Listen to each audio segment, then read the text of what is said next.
आपके माता पिता कौन हैं आपको मालूम है? आपके माता पिता कौन है वो आपको मालूम है, और उसके माता पिता जिसको आप बोलते दादा और दादी, वो भी आपको थोड़ा थोड़ा मालूम है, परंतु उसका माता पिता कौन है वो आपको मालूम नहीं है। चौथा पीढ़ी वो तो आपको बिल्कुल मालूम नहीं है। पांचवा पीढ़ी उसका माता पिता, उसके माता पिता, उसके माता पिता, उसके ऐसे ही गिनती करते चले जाएंगे तो प्रथम माता पिता, आदि माता पिता तो श्री मनु और शत्रुपा है। ये हम सबके प्रथम माता पिता है। तो श्री ब्रह्मा जी मनु को बोले, पुत्र आप सृष्टि करो। मनु महाराज की जो स्त्री शत्रुपा है, शत्रुपा का अर्थ है पति प्रत्यार्थे सतम रूपम धारेति इति सा शत्रुपा। स्त्री के शरीर में जो भी आभूषण होता है वो उसके पति का ही होता है। स्त्री के माथा है, ललाट है, परंतु इसमें जो सिंदूर है वो उसका पति का है। स्त्री के हाथ है, परंतु उसमें जो चूड़ी है वो उसके पति का होता है। स्त्री के चरण है, परंतु इसमें जो बिछिया है वो पति का होता है। स्त्री के गला है, उसमें जो मंगलसूत्र है उसके पति का होता है। तो शत्रुपा पति प्रत्यार्थे सतम रूपम धारेति इति सा शत्रुपा। पति को प्रसन्न करने के लिए स्त्री 100 प्रकार के आभूषण पहन सकती है। ये हमारे सनातन धर्म का नियम है। कोई भी स्त्री पुरुष के बिना आधा है, और कोई भी पुरुष स्त्री के बिना भी आधा है। किसी भी स्त्री का मन पुरुष की ओर स्वतः ही जाएगा, किसी भी पुरुष का मन स्त्री की ओर जाएगा और स्त्री का मन पुरुष की ओर जाएगा। और सनातन धर्म के नियम के अनुसार वो आधा आधा शरीर को माता पिता के द्वारा विवाह के प्रक्रिया के द्वारा उनको एक कर दिया जाता है। तो भागवत धर्म कहती है स्त्री का मन पुरुष की ओर जाएगा, पुरुष का मन स्त्री की ओर जाएगा, और जब दोनों पति पत्नी एक साथ में हो तो दोनों का मन श्री भगवान की ओर हो जाएगा। इसलिए हमारी यज्ञ अनुष्ठान में कोई भी पिंडदान हो, विवाह प्रक्रिया हो, भागवत अनुष्ठान आदि हो, सपत्नी पति पत्नी के साथ पूजन करा जाता है। और इसका भगवान शिव पार्वती अर्धनारीश्वर तो इसलिए भगवान शिव पार्वती बनाए थे, समाज को दिखा रहे थे। तो श्री मनु शत्रुपा जब बोले सृष्टि रहेगा कहा, कि उस समय पृथ्वी नहीं थी। वैकुंठ के द्वारपाल जय विजय सनकादि मुनि का अभिशाप के कारण वो पृथ्वी पर हिरणाक्ष हिरण्यकशिपु के रूप में जन्म लिए थे और वो पृथ्वी को गायब कर देते थे। पृथ्वी जल में डूबा हुआ था। तो ब्रह्मा जी जब चिंतित हो गए तो ब्रह्मा जी के नाक से एक मांस पिंड गिरा और वो बराह भगवान कहलाए। बोले श्री बराह भगवान की। भगवान बराह पृथ्वी को लेने के लिए वो जल के भीतर में प्रवेश किए। तो पृथ्वी को लेकर के वो आ रहे थे तो हिरणाक्ष इनका पीछा किया। तो बराह और हिरणाक्ष दोनों में भयंकर युद्ध हुआ। पंजा से पंजा, घुटना से घुटना, छाती से छाती, और अंतिम में भगवान बराह के द्वारा हिरणाक्ष का मृत्यु हुआ। फिर बराह भगवान पृथ्वी को ला करके जल के ऊपर स्थापन किए। तो उस समय पृथ्वी को थोड़ी सी अभिमान आई, जब मैं नहीं होती तो सृष्टि नहीं रहता, तो उस समय को सुंदर सा वन दिखाई दिया। तो पृथ्वी बोली, भगवान ये वन कहाँ से आया, इसका नाम क्या है? भगवान बोले, इस वन का नाम है वृंदावन, ये आपसे अलग है। तो वृंदावन, अयोध्या, काशी, ये पृथ्वी से अलग है। सिवा आज भी वृंदावन या अयोध्या या काशी, ये भगवान के चक्र के ऊपर, त्रिशूल के ऊपर विराजमान है। सीधा वृंदावन आप जाते हैं, हर पेड़ में राधे राधे नाम, हर दीवार में, हर खम्भा में वृंदावन का आत्मा ही राधा है।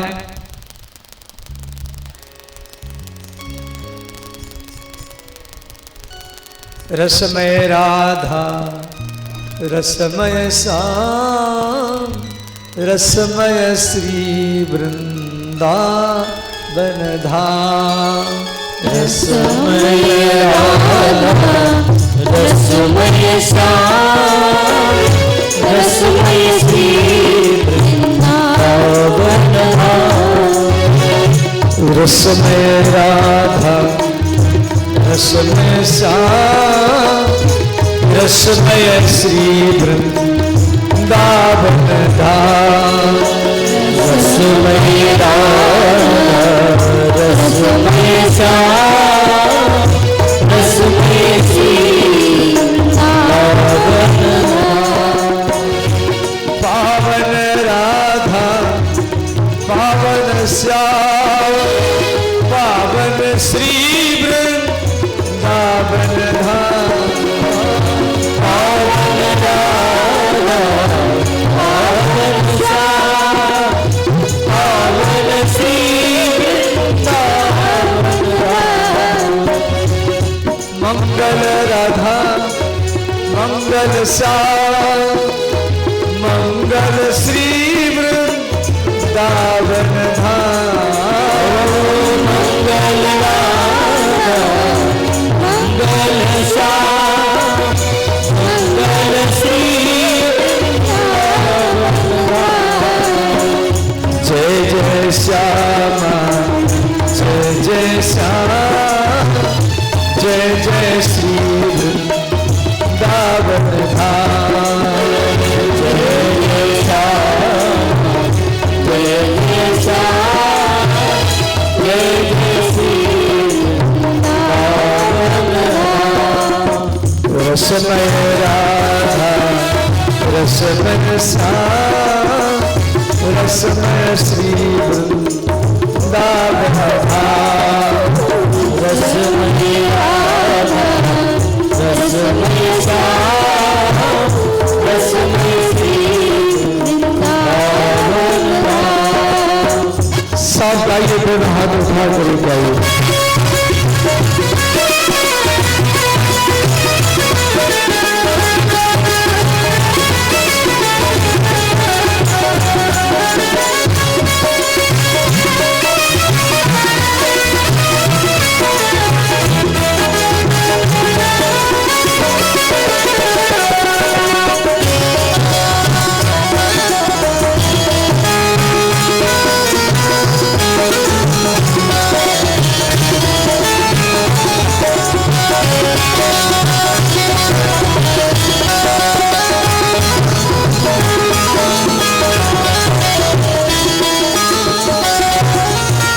सुंदर राधा सुंदर श्याम, सुंदर श्री वृंदावन धाम।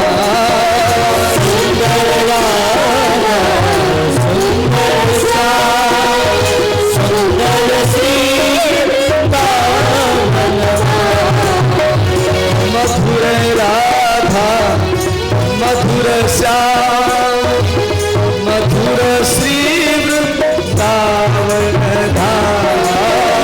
मधुर श्री राधा मधुर श्याम, मधुर श्री वृंदावन धाम। रसमय राधा रसमय श्याम, रसमय श्री वृंदावन धाम। रसमय राधा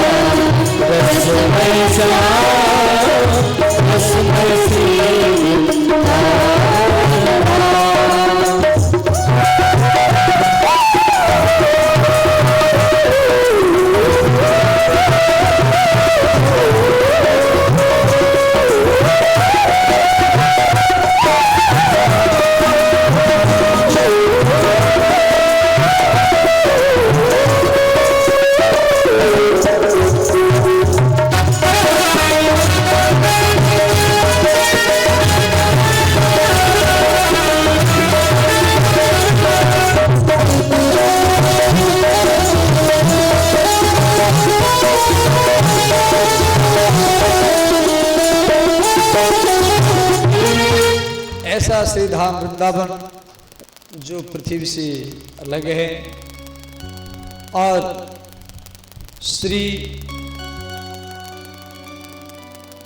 ब्रह्मा जी के छाया से कर्दम ऋषि का जन्म हुआ। शिबिरन जी चलाए, शिबिरन जी।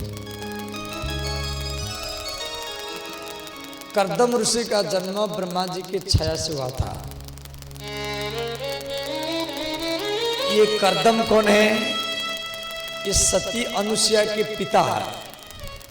सती अनुसुईया को सब लोग जानता है और अनुसुईया के पिता हैं कर्दम ऋषि। उनकी कथा भागवत में है, आप ध्यान देकर के सुने। तो ब्रह्मा जी कर्दम को बोले, बेटा तपस्या करो और ऐसा पत्नी प्राप्त करो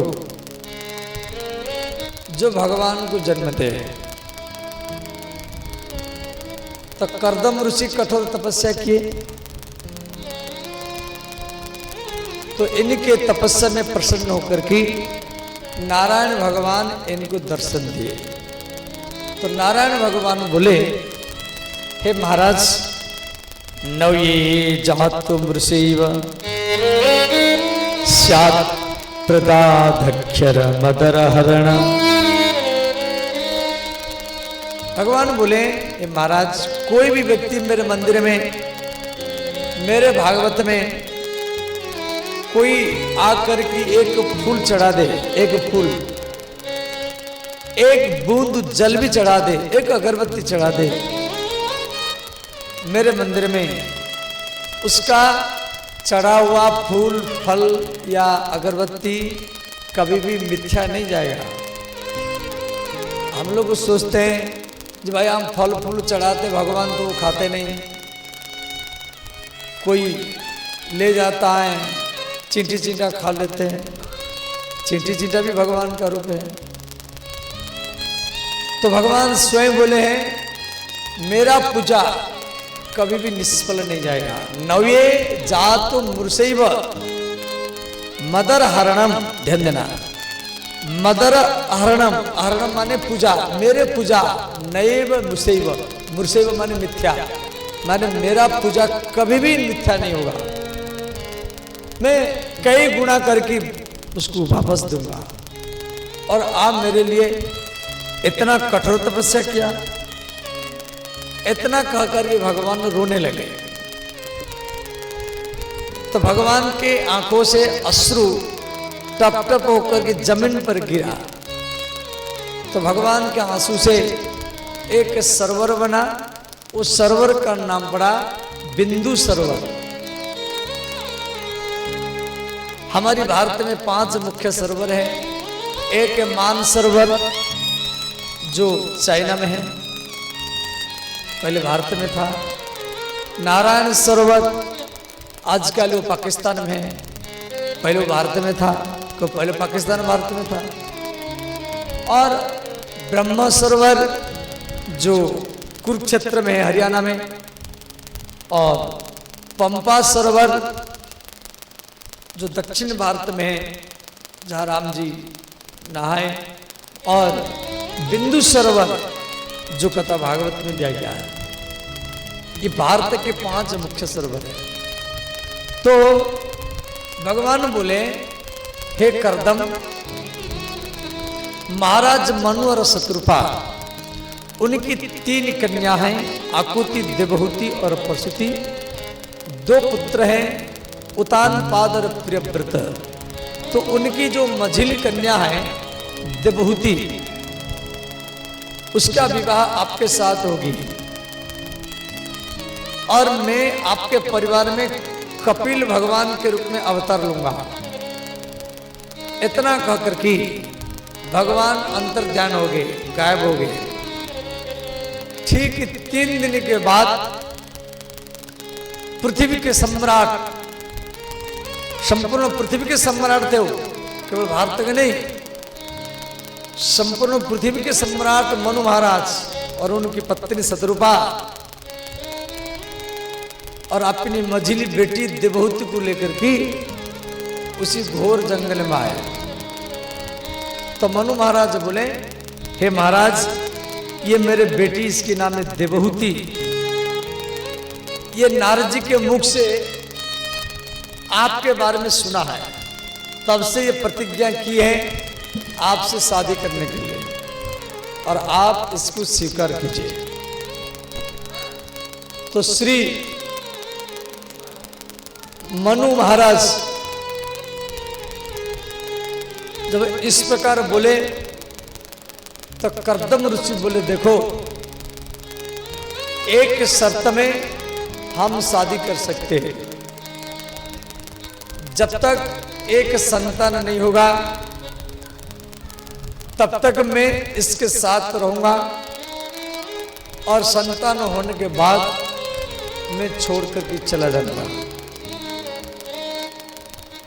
श्रीमद् भागवत में 8 प्रकार के विवाह का वर्णन दिया गया है। शास्त्र में 8 प्रकार के विवाह हैं, आप ध्यान देकर करके सुने। देखो, माता पिता जहां पसंद करे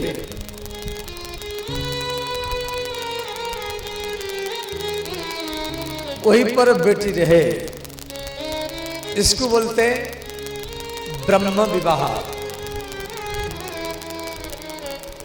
कोई देवता आपको सपने दिया, अब फलानी जगह में अपनी बेटी को दान करो,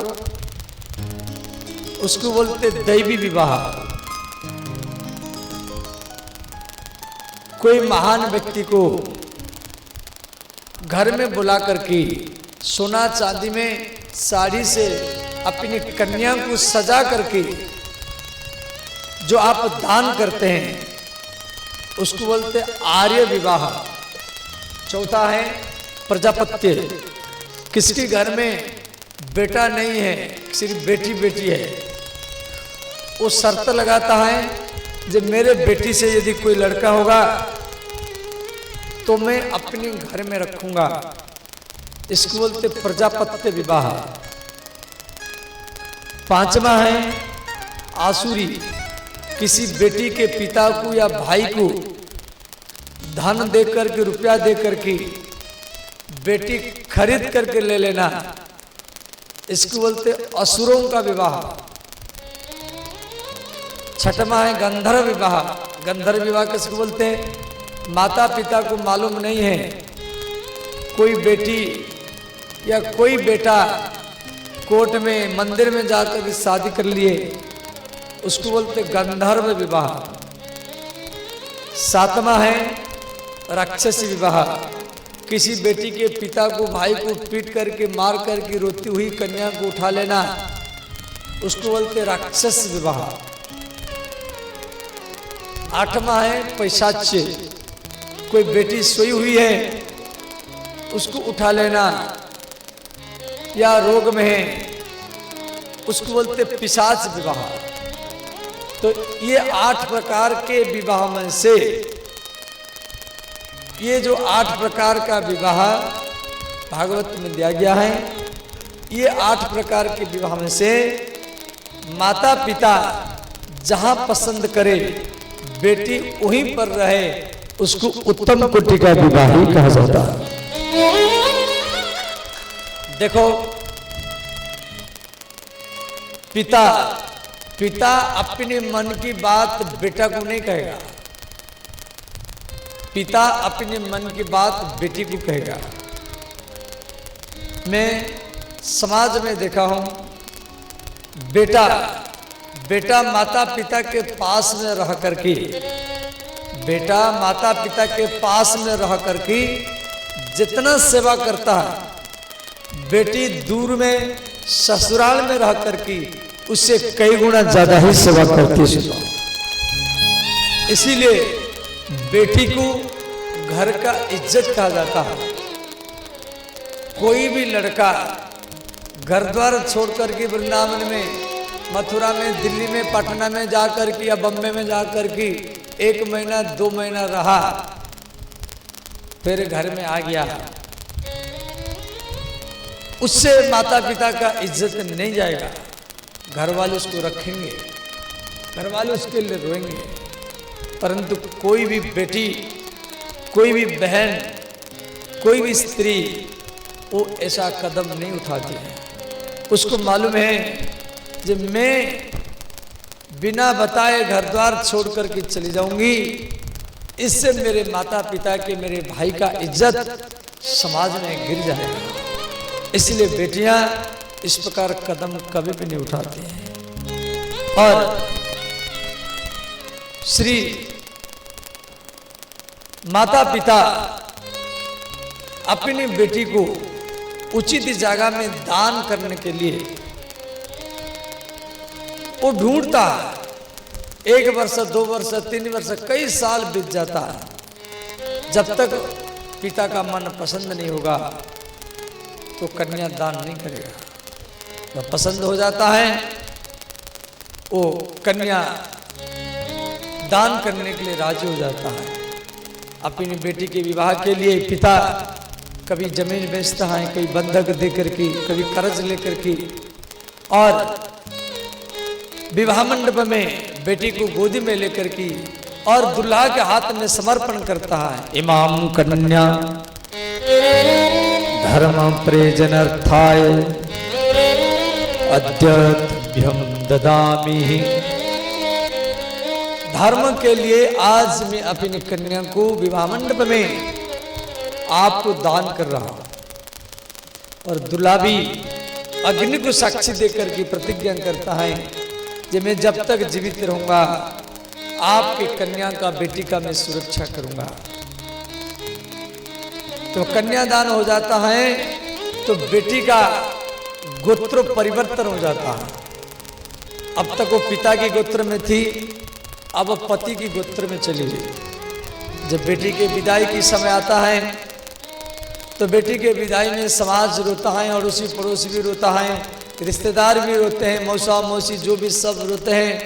परंतु बेटी के जो पिता है, जो बेटी के पिता हैं, वो कभी घर में, कभी खंबा के सहारा में खड़े होकर के, कभी दीवार के सहारा में, कभी कुर्सी में बैठ करके, कभी किवाड़ बंद करके वो छुप छुप करके रोता है।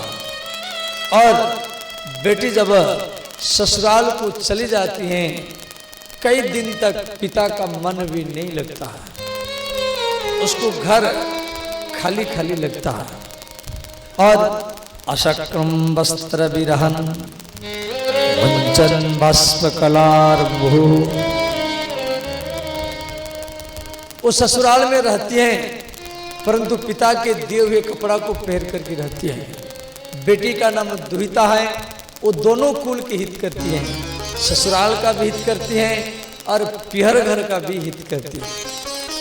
और यदि कोई किसान घर की बेटी है, वो ससुराल में वो भी सोचती है मेरे पिताजी खेत से आते होंगे, इनको कौन रोटी खिलाएगी, कौन जल पिलाएगी, या खेत में रोटी लेकर ही कौन जाएगी। कोई विधवा घर की बेटी है वो भी सोचती हैं।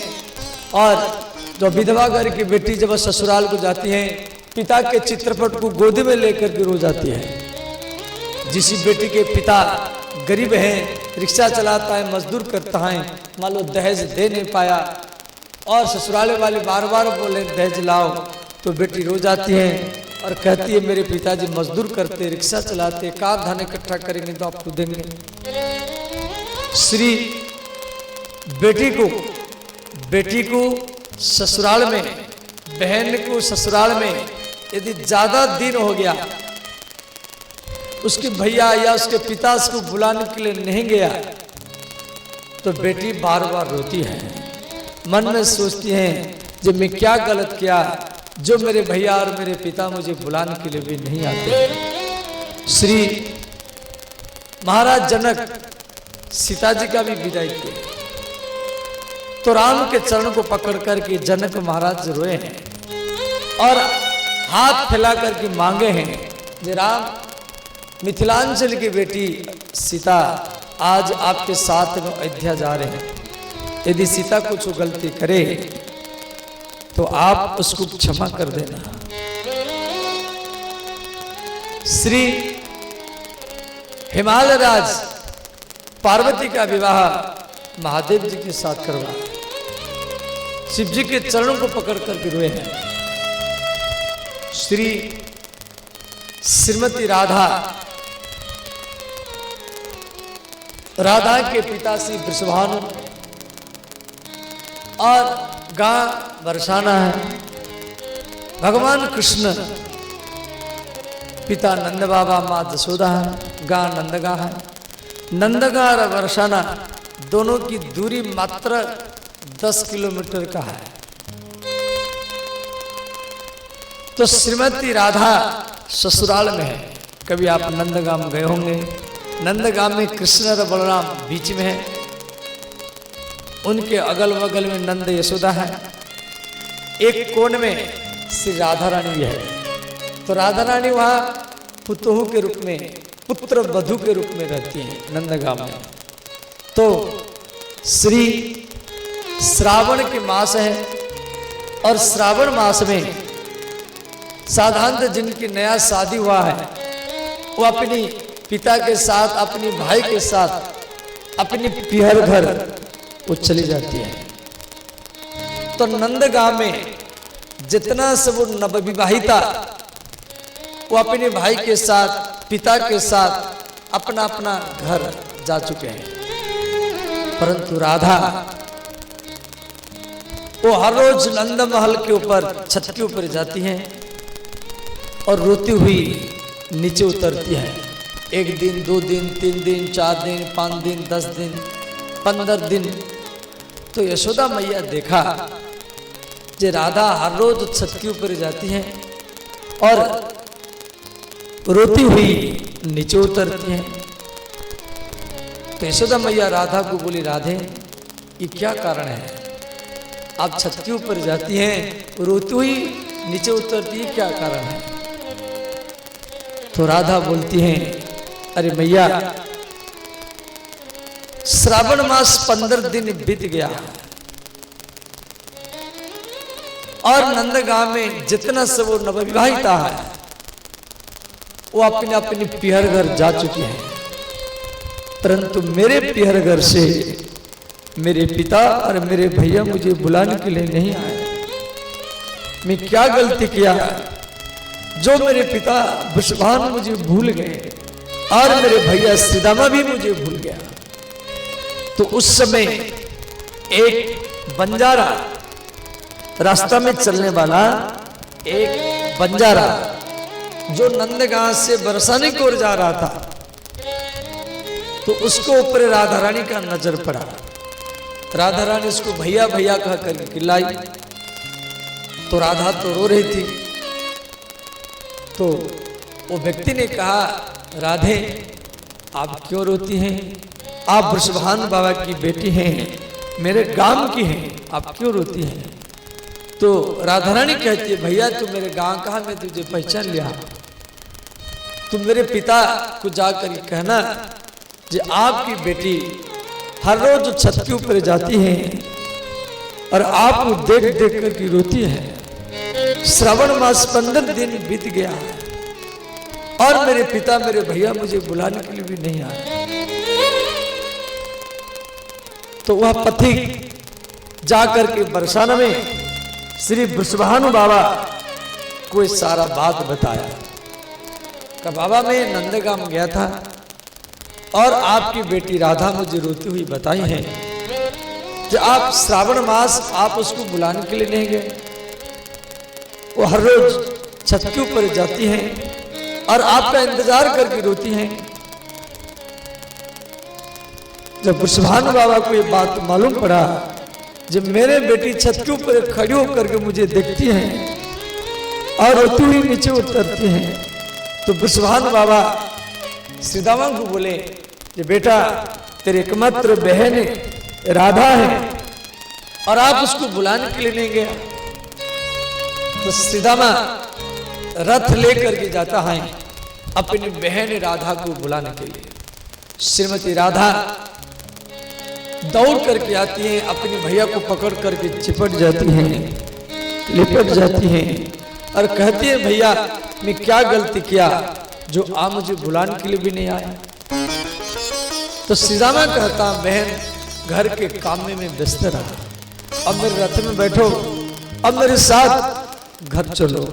श्रीमती राधा अपने भैया सीतामा के साथ वो अपनी पियर घर चली जाती है।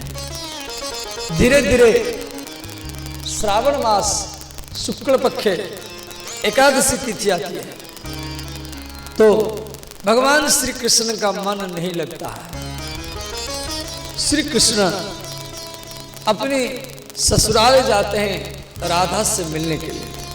श्री कृष्ण बरसाना जाते हैं और इधर राधा की जितना सब सहेली है, चित्रलेखा, ललिता, विशाखा, चित्रा, चंपकलता, रंगदेवी, भूदेवी, सुदेवी, इंदुलेखा, ये सब श्री राधा और कृष्ण को एक झूला में बैठा करके झूलाते हैं, जिसको हमारे सनातन धर्म में झूलन उत्सव के रूप में मनाया जाता है।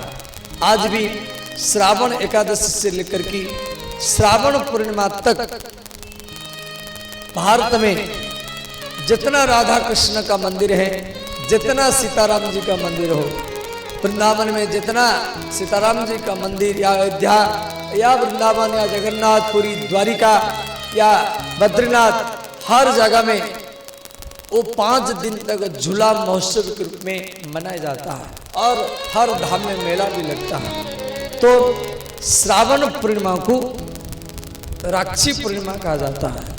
उसी दिन प्रत्येक बहन अपने भैया के हाथ में राक्षी बांधती है। तो श्रीमती राधा कच्चा धागा लेकर के सीतामा के हाथ में बांधती है और कहती है, भैया मेरे ऊपर यदि कोई संकट आए तो मेरी रक्षा करना।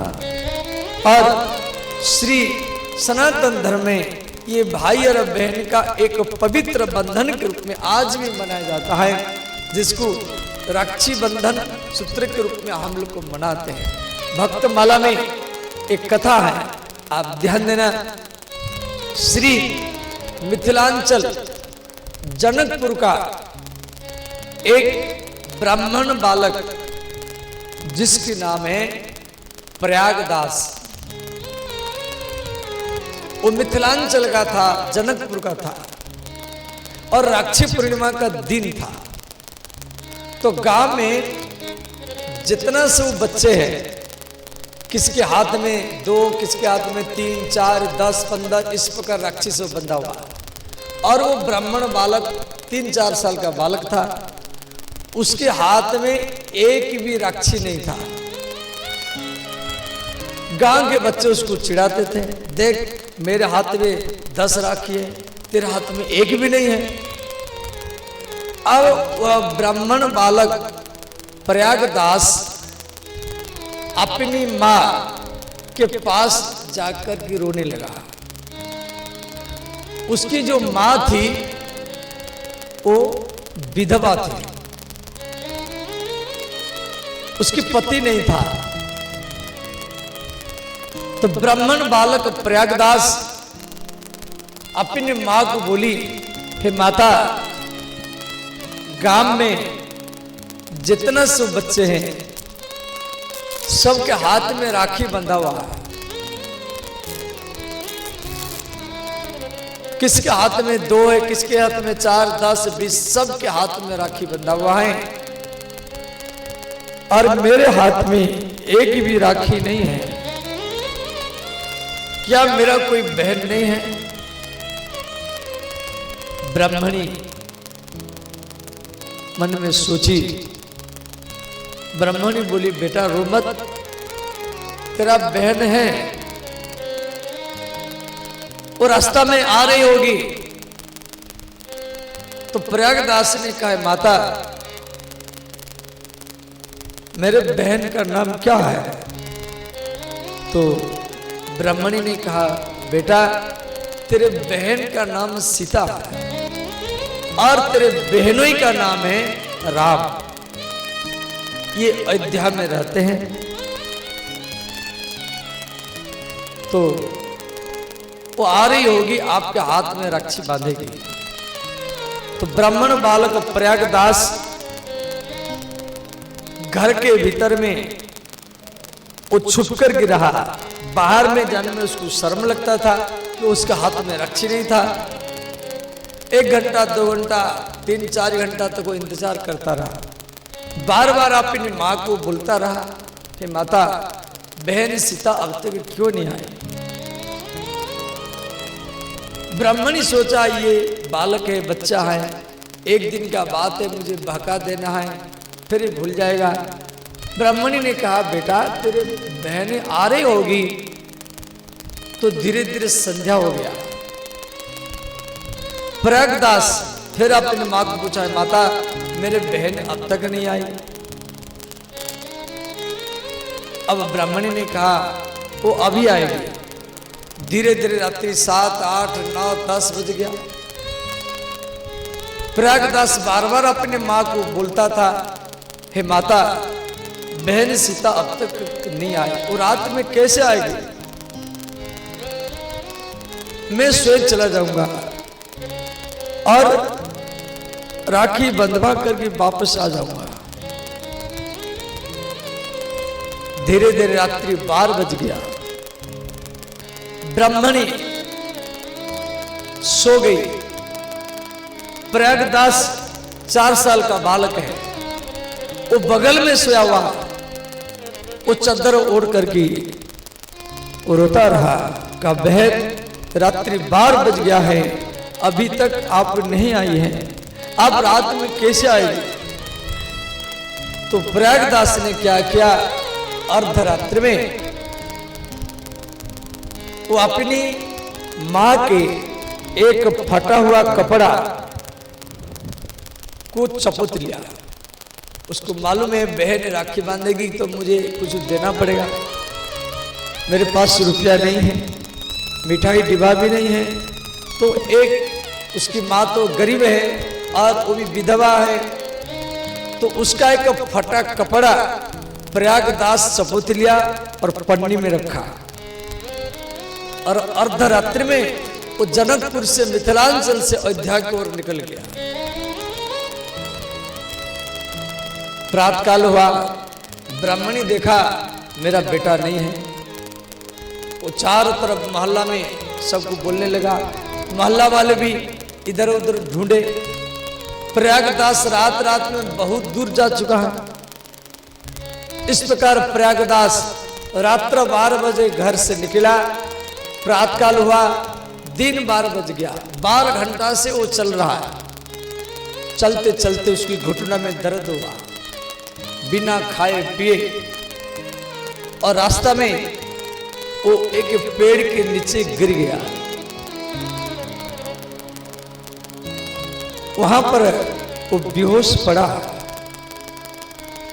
इधर कनक भवन में, कनक भवन जो अयोध्या में है, तो श्री माता जानकी उदास में बैठी है। कनक बिहारी भगवान राम सीता को कह रहे, सीते आप इतना उदास क्यों हैं। तो माता जानकी बोली, नाथ मेरे एक भैया है, उसका नाम है प्रयागदास, वो राखी बंधवाने के लिए आ रहा है। वो 4 साल का है, एक पेड़ के नीचे बेहोश पड़ा है, और मैं राखी बांधने के लिए जाऊंगी।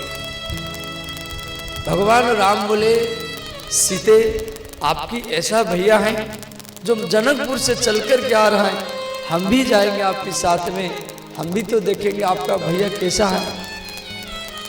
भगवान राम और सीता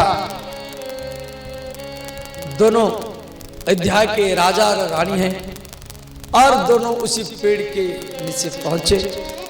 तो माता जानकी वो जल ला करके छीटी। प्रयागदास होश में आए। प्रयागदास देख करके घबरा गया, जब बगल में हाथी है, और ये दोनों कौन है, सिर पर मुकुट है, कुंडल है। तो प्रयागदास घबरा गया। तो माता जानकी ने कहा, भैया। प्रयागदास पूछा, आप कौन हैं। तो माता जानकी ने कहा, भैया मैं आपका बहन सीता हूं, और ये आपके बहनों ही हैं। तो प्रयागदास ने कहा, बहन कल दिन भरी मैं आपको याद करके रोता रहा, और आपका इंतजार भी किया।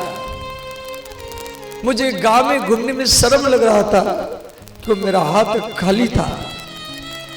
आप कल क्यों नहीं आए? तो माता जानकी ने कहा मुझे आने में विलंब होगा, भैया मैं राखी बांधने के लिए आया। तो माता जानकी प्रयागदास के हाथ में राखी बांधती है।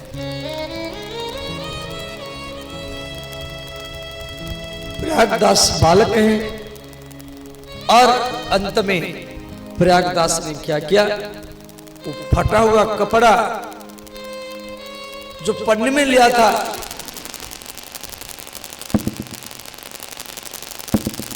उसी कपड़ा को प्रयागदास माता सीता को देता है और कहता है बहन घर में कुछ नहीं है और ये फटा कपड़ा को मैं लेकर के आया।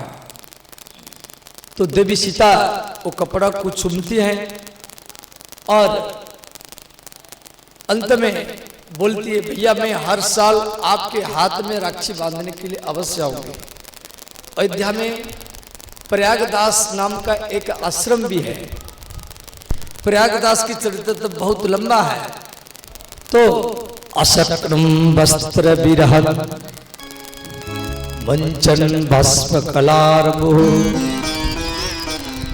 तो श्री महाराज मनु और शत्रुपा अपनी बेटी देवहूति का विवाह उसी घोर जंगल में श्री कर्दम ऋषि के साथ करवाया।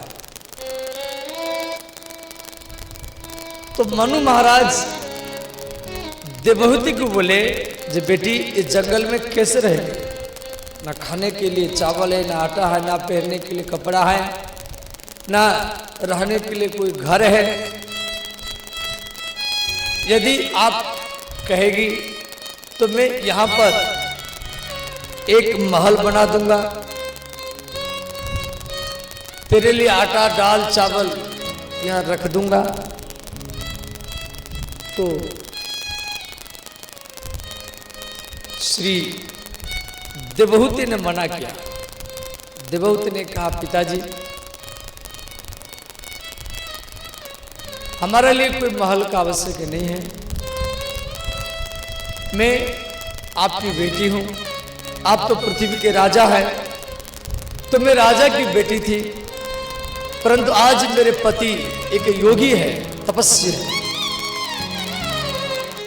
तो देवहूति ने क्या किया, कान में जो कुंडल था और गला में जो हार चूड़ी, तो राजा की बेटी है तो सारा शरीर में सोना चांदी भरा हुआ है, वो सब उतार उतार करके अपने पिता के चरण में रख दिया। कहा पिताजी मुझे एक कसा हुआ वस्त्र चाहिए और एक भिक्षा पत्र चाहिए। मैं इसी घोर जंगल में जोगिन बन करके, तपस्वी बन करके, भिक्षा करके अपना पति का सेवा करूंगी। तो महाराज मनु और उनकी पत्नी शत्रुपा अपनी बेटी को कसा हुआ वस्त्र, गेरुआ वस्त्र में और हाथों में भिक्षा पत्र को देख करके महाराज मनु रोने लगे। अशक्नुम वस्त्र विरहन वंचन भस्म कलारभो। मनु महाराज रोते हुए अपने घर चले आए। देवहूति उसी घोर जंगल में रहे। कर्दम ऋषि महान योगी है, वो समाधि में आ गए और श्री देवहूति को पति मिलन का कोई भी सुख नहीं मिला। उसका शरीर सूख गया, 1000 वर्ष बीत गया। उसके बाद में कर्दम ऋषि का समाधि टूटा, पत्नी को पहचान नहीं पाए और बोले आप कौन हैं? तो देवहूति ने कहा मैं महाराज मनु की बेटी हूं और आपकी भार्या हूं। तब कर्दम जी को याद आया। फिर कर्दम ऋषि क्या किए, अपनी पत्नी को बोले प्रिय इसी सरोवर में आप स्नान कीजिए। जैसे देवहूति स्नान की वो सुंदरी युवती बन गई और कर्दम ऋषि अपनी योग बल में एक विमान बनाया और उस विमान में कर्दम और देवहूति दोनों बैठे। विमान आकाश मार्ग में चला, हरिभजन चला। श्री कर्दम और देवहूति वो विमान में बैठ करके इंद्रलोक से ऊपर चले गए। उस विमान में सरोवर था और पेड़ भी थे, पक्षियां भी थे, हिरण भी थे। भागवत में दिया गया है, वैश्रम्भी की सुरसने, वैश्रम्भ के सुरसने, नंदने पुष्प भद्रे के मानसी चैत्र रथे, चसेरे में राम भयारतः। कई वर्ष तक कर्दम और देवहूति विमान में विहार करते रहे और वो विमान में इन्हीं के 9 कन्या हुए। विमान जमीन पर उतरा तो वहां पर ब्रह्मा जी आए। ब्रह्मा जी के 9 पुत्रों के साथ ये 9 कन्याओं का शादी करवा गया। इनकी बड़ी कन्या का नाम है कला। कला का विवाह ब्रह्मा के पुत्र श्री मरीचि ऋषि के साथ हुआ। मरीचि के पुत्र हुए कश्यप और कश्यप के पुत्र हुए देवता और राक्षस। कश्यप गोत्र बना इनसे। दूसरी कन्या है सत्य अनुसुईया। ब्रह्मा के पुत्र अत्रि मुनि के साथ इनका शादी हुआ। इनके 3 पुत्र हुए, दुर्वासा, दत्तात्रेय और चंद्रमा। ये अत्रेय गोत्र के कहलाए। तीसरी कन्या है श्रद्धा। श्रद्धा का विवाह ब्रह्मा के पुत्र अंगिरा ऋषि के साथ हुआ। इससे अंगिरा गोत्र बना। अंगिरा के पुत्र हुए गुरु बृहस्पति, जो देवताओं के गुरु कहलाए और इनके नाम पर एक बार बना, बृहस्पतिवार और गुरुवार। श्री हबीरभू, चौथा कन्या का नाम है हबीरभू। हबीरभू का विवाह ब्रह्मा के पुत्र श्री पुलस्त मुनि के साथ हुआ। इससे पुलस्त गोत्र बना। इनके 2 पुत्र हुए, अगस्त मुनि और विसर्वा। विसर्वा के 3 पुत्र हुए, रावण, कुंभकर्ण और विभीषण। रावण के पिता का नाम है विसर्वा ऋषि। रावण की माँ केकेसी, वो राक्षसी थी और विसर्वा ब्राह्मण थे। रावण राक्षस में तो ब्राह्मण जाति का प्रकांड विद्वान है। और 5वां कन्या है अरुंधति। इसके विवाह ब्रह्मा के पुत्र वशिष्ठ के साथ हुआ। इससे वशिष्ठ गोत्र बना। वशिष्ठ के पुत्र हुए शक्ति मुनि। शक्ति मुनि के पुत्र हुए पराशर मुनि। पराशर मुनि के पुत्र हुए व्यास जी, जो भागवत लिखे। और व्यास जी के पुत्र हुए सुखदेव, जो भागवत के वक्ता बने। 6वां कन्या है ख्याति। ख्याति का विवाह हुआ श्री भृगु ऋषि के साथ। इनसे भार्गव गोत्र बना। भृगु के पुत्र हुए जिसके नाम है शुक्राचार्य। इनके नाम पर शुक्रवार बना। जैसे देवताओं के गुरु बृहस्पति के नाम बृहस्पतिवार, राक्षस लोग बोले हमारा गुरु के नाम पर एक बार बनाओ, शुक्रवार। सूर्य के नाम पर रविवार।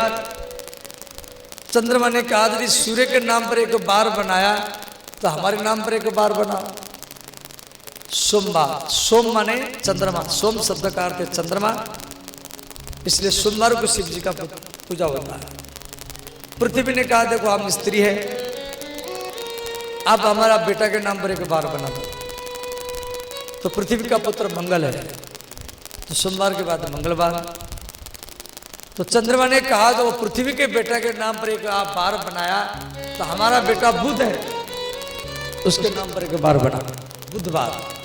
भगवान सूर्य बोले देखो चंद्रमा के बेटा बुध है, उसके नाम पर एक बार बनाया, तो हमारा पुत्र भी है शनिदेव, आप उनके नाम पर एक बार बनाओ शनिवार।